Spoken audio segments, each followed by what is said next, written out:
PlayStation has officially confirmed that their single-player games will no longer be coming to PC. Bungie confirms that Destiny 3 is not in the plans, and Infinity Ward promises big things for the next Modern Warfare. Welcome to Bonus Disc, the Bonus Disc news show. I switched from Roundup to the news show. I think it sounds cleaner. My name is Antonio, and I'm here with my co-host Cade. Cade, how you doing? Good. We should just change the name every episode. It's a new thing. So, Cade, usually I'd ask you to read this first story, but the headline is kind of just the story. This comes from Jason Schreier at Bloomberg, who, every story that we probably talk about comes from him. He kind of reported this earlier in the year on a podcast as a rumor, but now it's officially confirmed. PlayStation is no longer putting their single player games on PC. I would love to know how much it costs to port a game to PC to determine whether or not this is so inefficient for them that they just need to pull the plug on it. Because I can't imagine. I mean, they have all the data, right? I feel like it's one of those things where it's it's okay to lose money on it because it's good for the brand. It'd be different if this was it cost so much money and we were putting it out day and date with the PS5 version, but it's it's a thing you do later. It draws some attention to the franchises. I'm sure, again, they have the data for this, I'm sure, but I'm sure it has also been I played Spider-Man 1 on PC when it came out, because that came out before Spider-Man 2, if I recall, and they were I'm gonna buy a PS5 because I want to know what happens next. Yeah. I'm sure that happened. Maybe it didn't happen enough, but it's a bummer. Because I think that there's value in bringing these games to new audiences after they've stopped selling on PlayStation. Yeah. I'm kind of two mindsets with this, which is one, I want to play all my games on I don't want to own a console to have to play some of these games. But the other mindset is I did buy a PS5 so that I can play the exclusives that came to it. And I was just saying to a friend, maybe 6 months ago, I was saying I'm done with consoles unless it's a Nintendo one, because Nintendo's the only one that's still keeping things exclusive. So I kind of get their mindset of scaling back on that. I do think there's a middle ground that they could be doing that they're not. And I brought up some statistics here that I thought were interesting. This comes from Alinea Analytics. Death Stranding 2 sold 425,000 copies in its first week on PC. Take this with a grain of salt. I believe Alinea takes they get their estimates from tracking Steam reviews and player counts, and so it's not it's an estimate. It's not a true figure. So 425,000 copies doesn't sound like a lot, but Death Stranding 2 only sold 1.6 million on console. Yeah. So that's what, almost 25% of the sales, at least 20% of the sales of that game. And supposedly we have another statistic, and this one comes directly from Sony. Marvel Spider-Man sold 1.5 million units on PC. That's small in comparison to console, but that's still a lot of money. Do you believe the thing that they don't want their games to be played on the next Xbox, which is supposedly going to have Steam and Epic? Do you think that's a factor at all? So I'm working on a PlayStation documentary. For those who care, that's something I'm working on. And I spoke with Sean Layden when this news initially started trickling months ago. And Sean Layden was a former head of PlayStation. And I asked him that very question, exactly how you usually ask it to me. I was like, is this a factor? And he seemed to believe that it wasn't. Yeah. He doesn't work there anymore, so he doesn't know for sure. But he was like, I don't think so. It seems to be more of it's not doing what they want it to do. Yeah. But I wouldn't be surprised if on some level it's another check mark, for them as another reason. It may not be the sole reason, but it could be another point for it, of being we don't want to do this because it is not working for us and it is also going to help our competitor. But at the same time, the thing about it, it's I'm sure there are a lot of Xbox players that want to play Spider-Man and Uncharted and The Last of Us. Could you make the money that you want from those people? I don't know. Maybe that's not a line you're willing to cross to get there, but it's hard to say. The main thing is, if they're going to do this, they still need more exclusives, because this generation was pathetic in terms of exclusives. They're still better than the competition, but they really need a lot more to keep us buying their consoles. They seem confident because The other thing that happened this week was they announced their State of Play 2 weeks early, and they're going to be showing it in Alamo Drafthouse theaters for some reason, which is, that screams a lot of confidence to me. Typically, we hear about the State of Play like 3 days before or whatever. Yeah. It's usually not this far ahead. I do wish there was some middle ground. I think it would be cool if like Death Stranding 2 is not that's not a system seller, Right. even though they're saying no narrative single player games will be on PC, but I think Death Stranding 2 should be one of those games that still gets the port. I agree. Even like Marvel Spider-Man, they should do it the way they did it with that game, where next generation maybe we get some of those games that we didn't get on console. Sure. I think that would be like a cool middle ground too. I'm fine with a collection of a series or whatever. Yeah. Once it's all said and done, Mhm. and this is the end of like a chapter of a story or whatever, you can do that. I think it's still crazy we haven't gotten Uncharted 1, 2, and 3 on PC. Insane. Given Uncharted 4 exists on PC. I feel like at the bare minimum they owe people that, like, because it's just like you're asking people on PC to buy Uncharted 4, and I'm sure a lot of them are like, I haven't played the first 3. The other thing I want to say is I think these companies should be scared, because if you're not porting these games, somebody's going to port it for you. Yes. Bloodborne is on PC. And like, Yeah. you can play Bloodborne emulated at 60 FPS now. You guys got to do something. Like, it's That's an eventually. extremely valid point. Yeah. Like, genuinely, because and you're not paying for it, right? Yeah. You're emulating it, so there's nothing to pay for. You're just losing on. I mean, you could also make the argument like, oh, would they have paid for it in the first place? I don't fucking know. But like, I can guarantee you at least a percentage of people would. I would have pay for it if it was available. Yeah. Exactly. Yeah. And so it's just like you are missing out somewhere. I think it's a bad idea to be like firmly like never ever again, because I think you're cutting off like some level of revenue. It's not insignificant money. There is also like a correlation in sales of how good the PC port is and how much it sells. Spider-Man sold 1.5 million copies. I'm pretty sure The Last of Us Part 1 PC sold like 400K. It was something really small in comparison. Sure. And that's because that game launched disastrously. So Yeah. it might be a situation where they see that and they're like, I don't know if this is worth the effort. It is also funny because PlayStation has made a lot of effort in recent years to like invest in the PlayStation ecosystem. There was a leak that suggested they were building their own launcher, and then they were obviously doing all the stuff that was very controversial, like Helldivers, with like linking to PlayStation Network and all these different things. So they were like trying to have kind of the Xbox situation where it's all under one umbrella, even if you're on multiple hardware SKUs. I want to say they also released like a PlayStation monitor, and granted, you can obviously use a PS5 on a monitor, but it's like that feels more PC centric. They really did invest in that. They had the monitor. They also released those desktop speakers. I don't know if you remember that, but they released speakers that were specifically for the desktop experience. And you can argue like that's for people who play PlayStation on a monitor on desktop, which some people do, but it's small in comparison to actual PC gamers. So I personally think it is a good move. Like we talked about last episode with Xbox making all the changes that they're making.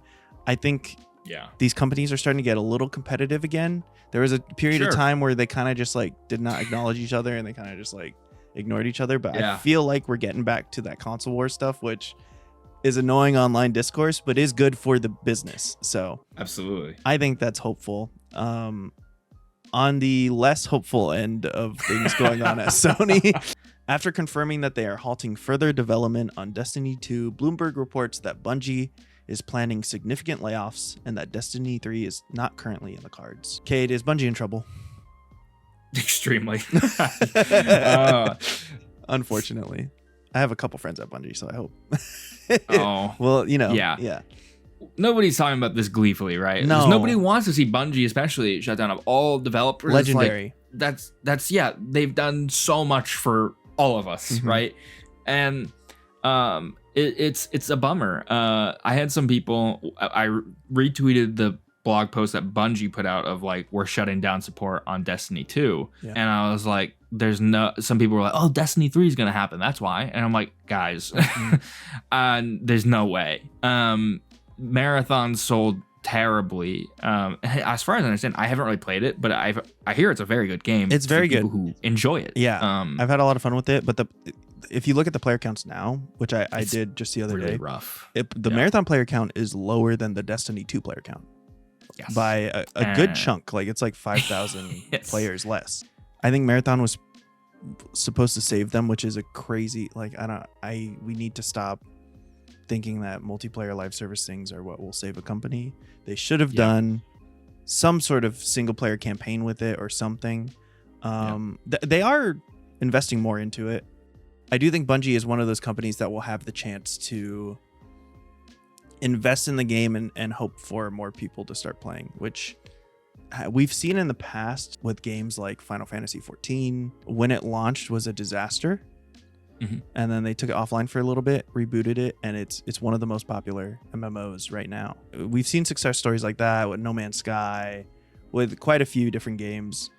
I'm personally rooting for Bungie. I think everyone's rooting for Bungie. But they do it's not looking good. No, I mean, so there's a lot of factors. Bungie's based out of Washington, and it's very expensive there. So you're already paying people a lot. The report says that they're gonna continue pitching projects for Destiny and elsewhere, unless they can find some sort of smaller thing in the universe, as a way to show Sony, like, listen, people still care about this, and if we can do it right, like, maybe they'll let them do Destiny 3. Yeah. I think that's a long shot. But Destiny 1 cost $500 million to make. Yep. Destiny 2, I'm sure, was significantly less because it was building off of all of the effort that they put in with Destiny 1, but still a very expensive game.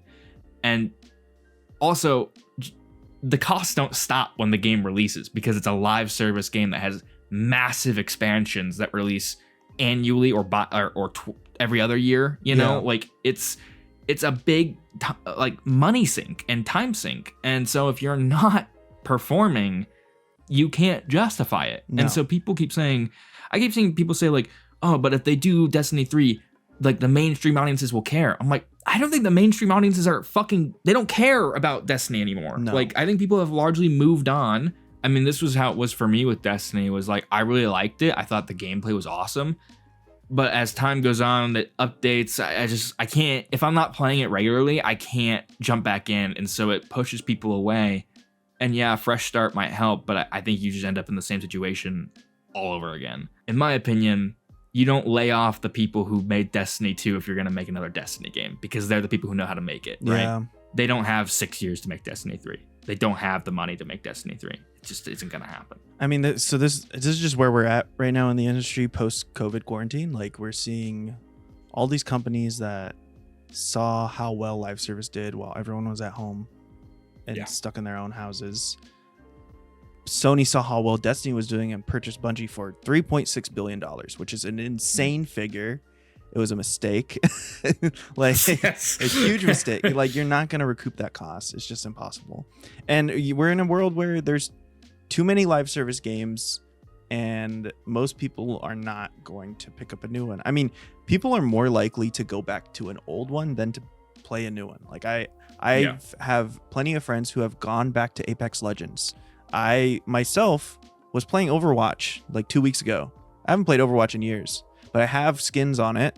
You know, like, I already have money invested into these accounts. I'm going to go back instead of playing Arc Raiders or whatever. Like, it's even Arc Raiders itself, like, the player count it's not great. And that game had a great launch compared to Marathon. I think the smart move for Bungie would be to scale back and do something maybe smaller, like a 10-hour FPS that has a multiplayer element that, you know, a Halo. Give me a Halo.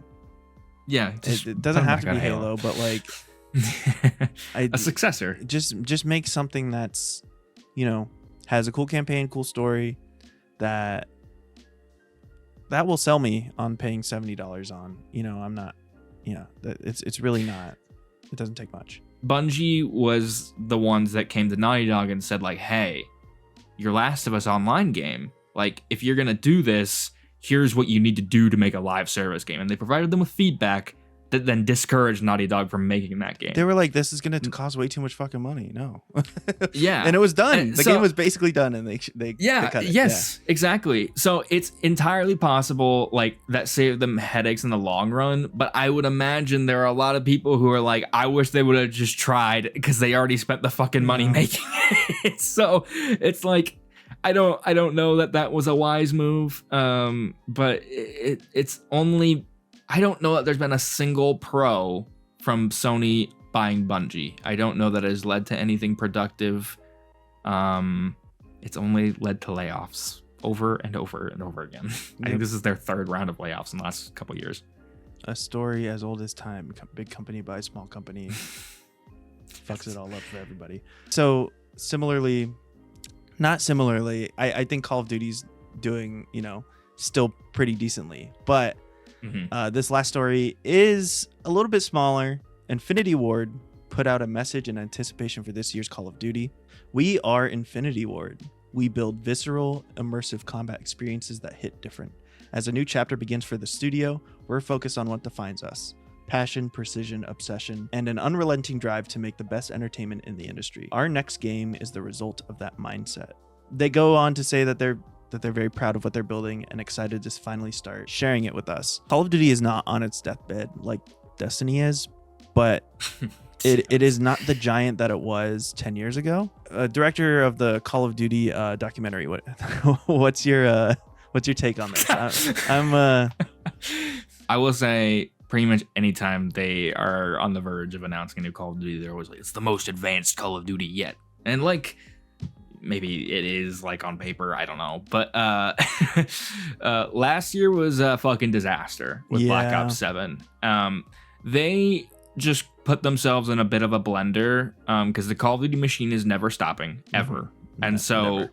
If you don't take the moment to stop when something happens, it typically causes like a bottlenecking issue where you then spend years trying to like reorganize the schedule to make it all work out whatever way. That happened at like the beginning of this generation because Black Ops Cold War and Vanguard like switched places, and Vanguard only had like a year to get made and it was a disaster. And then Modern Warfare 3, the new one, was also put in a weirdly weird bind where it was supposed to be like an expansion to Call of Duty, and then they're like, no, just make it a whole new game. Now it seems like this would be the first game that is out of the jam, and Infinity Ward has had 4 years to make it, which is one of the longest dev cycles of any Call of Duty game. Black Ops 6 also had 4 years, and they say Black Ops 7 was being made alongside Black Ops 6, and I'm sure there's some truth to that, but like, yeah, that development was probably very compromised, yeah, so I don't agree. really count that. But this is going to be like, Infinity Ward's like probably the premier Call of Duty studio, in terms of Modern Warfare is the biggest selling Call of Duty series. It's the one that draws people in the most. Modern Warfare 2019 really changed things in a really bad period for them. So maybe Modern Warfare 4 will do that again in the sense of like giving it that second wind. And I'm really excited to see what they're doing to make it so definitive, so serious, so innovative. Infinity Ward does a really good job of creating really solid, strong gunplay. Yeah. They have some other issues that just kind of come up every now and then, but I think their foundation is strong. And I think it'll be interesting to see what happens. They are also going up against GTA 6, so that'll create problems, but I'm excited to see. I want a good campaign. I know that it's something that people don't care about as much, but I would like to see something as defining as like the OG trilogy in terms of campaign story. Maybe that's not what they mean, these are a lot of big words and I feel like Call of Duty does a little bit, and I do think Call of Duty sometimes does overpromise, especially the past few years. But this one coming from IW specifically, there's something different about it to me. It is also notable that they like took the time to release like a statement rather than speaking through the press. Because these kinds of statements often will come like from a quote during an interview in the lead up to launch, but this is like we're speaking to you directly. Mm-hmm. Here's our stance. Here's what we're trying to achieve. I know that some of them, I won't name names, and this isn't everybody, but I know some of them did not like my documentary, and I think that's because I didn't mean it this way, but I kind of suggested that the new ones are not as good as the old ones, and it wasn't meant to be like the new ones are bad. It was meant like that was a really high bar, really high standards, and it's really hard to hit that again. So that's fine, but like they obviously take it very personally because they care a lot, and so that means something to me as a fan. I want them to care. I want them to put their blood, sweat, and tears into a franchise that's been going for over 20 years now.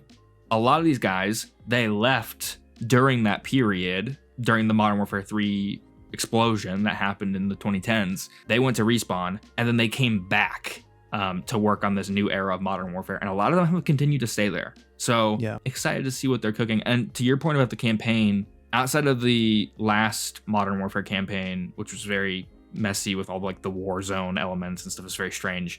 Their campaigns have been like pretty interesting. I don't always love them, but they're at least trying, and I can respect that. And with this extended development time that they've had here, I do think they have the best chance of making one of the best Call of Duties in a long time. Yeah, I'm excited. Press LT to de-escalate. Yeah, that's their thing, is somehow, some way they try to take it a little too far, and then it's like, that doesn't work, man. But I appreciate it.